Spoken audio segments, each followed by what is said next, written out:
आज गोटे नुआ जगह जावाई बाहर पड़े सी हूँ रानीपुर झरियाल तापर रेडी हेली चषणे नाईदेली सार्टर बर्तन गोटे ठीक ठाक लगेदेली तापर मुझे पूरा फुल रेडी जेहेतु नुआ गोटे जगह जाऊँगी नुआ स्प्रे किणिकी आनी से लगेदेवी ये हूँ स्पार्क रेभिन डिओ डिओ भल भाव में लगेदेली। अच्छा ठीक भाव लगेला बास्नाटा भी देखना चेक करदे हाँ बास्ना भी बहुत सुंदर अच्छी ठीक जगह रखीदेली तापर चुटी गुड़ा ठीक ठाक करदेली रेडी अच्छी तापर एपटे टेबुल उपर मोर बाइक चाबी थी चाबी देखिदेली तापर एपटे देखिली डोर टी खोला था डोर टी देदेली हाथ में धरली बाइक चाबी जेहेतु वर्षा सीजन वर्षा हो पारे से सांगे रखिली रेनिकोट टी मोर जेहेतु सेफ्टी कथा गोटे हेलमेट निहार नवा दरकार तो से हेलमेट धरली एपटे मोर बाइक रेडी होगी अच्छी तापर बाइक रे बसी पड़ली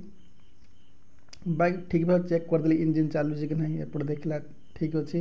गियर भी ठीक अच्छे इंजिन भी ठीक अच्छे मु रेडी बाइक भी रेडी अच्छी जीवाई मु भी रेडी अच्छी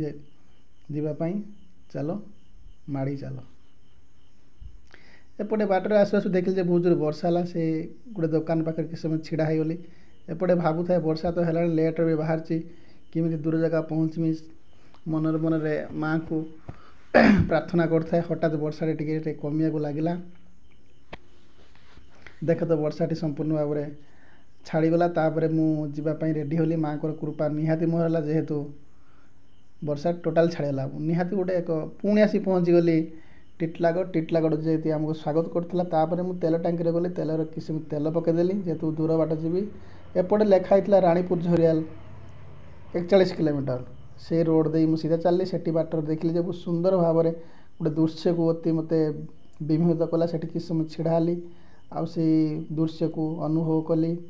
एंजॉय कली आ मोबाइल रेकर्ड भी कली जेहेतु मतलब दूर बाट जीवार था मतलब विलम्बन कर मत पुणी सीधा बाहर बाहरली एपटे आसी देखिली सिंधिकला लिखाई 25 किलोमीटर कारण मतलब सिंधिकला दे मतलब जीवार था रानीपुर झरियाल बाटर देखिली आउ गोटे सुंदर मनोरम दृश्य जोटी चारिपाख पहाड़ गुड़ घेरिक रही है जेहतु प्रकृति माँ जमी तार सुंदर तोलिकार ये सब पहाड़ को आंकिला भाई लगुए बहुत सुंदर लगुए अति विमोहित करता है अति चित्ताकर्ष था से किस समय एंजॉय कली रोड गुड़ बहुत सुंदर थिला पहाड़ भी बहुत सुंदर मनोरम थिला वो मन मोहित कर दूसरा रास्ता भी लंबा थिला मोर जीवार भी लंबा एपटे आसीगला रानीपुर झरियाल को रास्ता बाटर जाऊे देखिली भाई जन बलद नहीं जाऊे बिलर हाथ किस समय कथा सी भी बाटर गले मु भी चलि मो बाटर एपटे आसी पहुँची गली मुझे गेट पाखर जो रानीपुर झरिया को जीवा रास्ता सम तीर्थ रानीपुर झरियाल प्रभु एपटे आसी पहुँचले 64 जगन्नाथ मंदिर को रास्ता ये हूँ से चटाण जो गोटे चटाण मध्य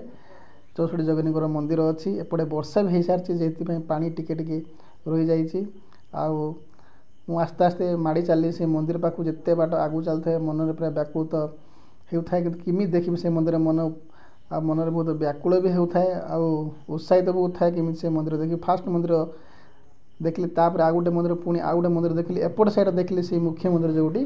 64 जगन्नाथ मूर्ति स्थापित हो अच्छी आस्ते आस्ते मंदिर भीतर को पशिली फास्ट नजर पड़ा मोर पड़े माँ को गोटे मूर्ति से मूर्ति देखिए जना पड़े ये मूर्ति निहाती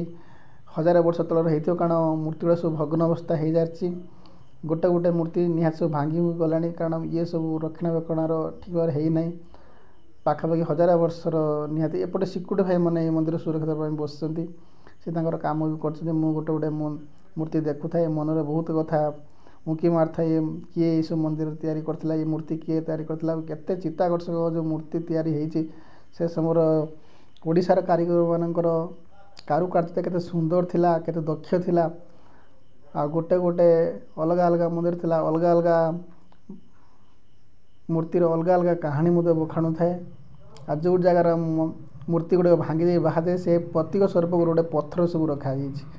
किसी किसी मंदिर को जो मंदिर भीतर जो मूर्ति अच्छे मूर्ति तो पूरा पूरा भग्न अवस्था हो सारी ये कथा कहूली जो मूर्ति ना तो से जगह गोटे पत्थर प्रतीक सब रखाई 64 जगुनी माँ ये सब मूर्ति स्थापित होती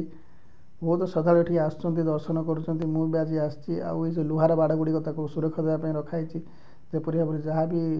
मूर्ति गुड़े भग्न अवस्था अच्छी आउर किसी न क्षति न हो से सब व्यापक व्यवस्था कराई प्रत्येक मूर्ति प्रत्येक कहानी बखाणुची ओडिशार जो कीर्तिमान गाथा ये सब ନିଶ୍ଚୟ ଏଇଠି ମୋର ସରିଯାଇଛି। ପୁଣି ଏପଟେ ତାପରେ ନିଜକୁ ନିଜେ ମୁଁ ଗୋଟେ ଅନୁଭବ କଲି, ଆଉ ଚାରିପାଖ ଟିକେ ବୁଲିଲି, ଦେଖିଲି, ଆଉ ନିଜକୁ ଏନ୍ଜୟ କଲି। ଯେଉଁ କଷ୍ଟରେ ମୁଁ ଆସିଛି, ପଚାରି ପଚାରି ରାସ୍ତା ଜଣା ନଥିଲା, ପଚାରି ପଚାରି ଆସିଲି। କିଛି ବାଟରେ ବର୍ଷା ହେଉଥାଏ, ଖାଲ ଢିପ ବି ଥିଲା, ରାସ୍ତା ବି ଭଲ ଥିଲା, ଖରାପ ଥିଲା,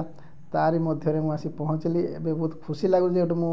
ଫାଇନାଲ୍ ଡେଷ୍ଟିନେସନ୍ରେ ପହଞ୍ଚି ସାରିଛି। ଏପଟେ ସେ ଯେଉଁ ରାଣୀପୁର ଝରିଆ ପାଖରେ ସେ ତଲାବଟା ଦେଖିଲେ, ସେଇଠି ପାଣି ଉଠାଯାଇ ଶିବ ମନ୍ଦିର ଢଳାଯାଏ। ଏପଟେ ଆସ୍ତେ ଆସ୍ତେ ସୂର୍ଯ୍ୟ ତାର ଦିଗ୍ବଳ ଭିତରେ ଲୁଚି ଲୁଚି ଯାଉଛି, କାରଣ ସମସ୍ତେ ବିଶ୍ରାମ ନେବା ଚାହାନ୍ତି। ସୂର୍ଯ୍ୟ ବି ତାର ସେ ନିଜ ଘରକୁ ବିଶ୍ରାମ ନେବା ଫେରି ଯାଉଛି। ମୁଁ ବି ଯେହେତୁ ସନ୍ଧ୍ୟା ହେଉଛି, ଦୂର ବାଟ ଯିବାର ଅଛି, ତେଣୁକରି ମୁଁ ବି ବାହାରି ପଡ଼ିଲି ମୁଁ ମୋର ନିଜ ଘରକୁ। Thank you. ପୁଣି ଦେଖା ହେବ ଆଉ ଗୋଟେ ଭିଡ଼ିଓରେ।